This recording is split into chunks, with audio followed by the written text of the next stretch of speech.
Hamas is reportedly reviewing what President Trump says is a final ceasefire proposal. It comes ahead of the Israeli Prime Minister's visit to the White House on Monday, and Fox's Trey Yingst has our story tonight. Israeli Prime Minister Benjamin Netanyahu arrives at the southern community of Nir Oz, along the Gaza border, where 25% of residents were killed or kidnapped on October 7th. There are reminders of the remaining 50 hostages in Hamas captivity, 20 of whom are believed to be alive.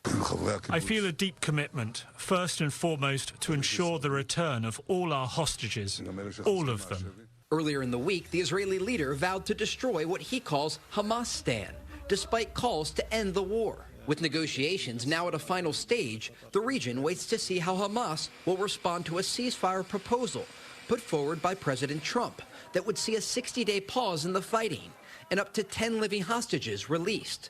Regional reports indicate that the bodies of 18 other hostages will be returned as part of the deal that is meant to lay the groundwork for broader peace discussions and an end to the war. Any deal is expected to be coupled with significant aid for the Palestinian people, who are currently dealing with fuel shortages and food distribution issues inside Gaza in the heat of summer. Amid talk of a larger peace deal in the Middle East, reports indicate that Iran and the United States are set to resume nuclear talks next week.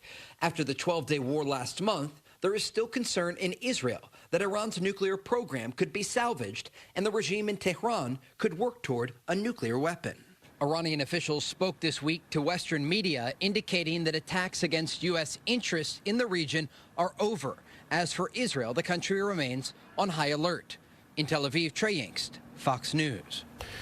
The last living American hostage in Gaza, released in May, visited the White House today. Eden Alexander and his family met with President Trump and First Lady Melania Trump.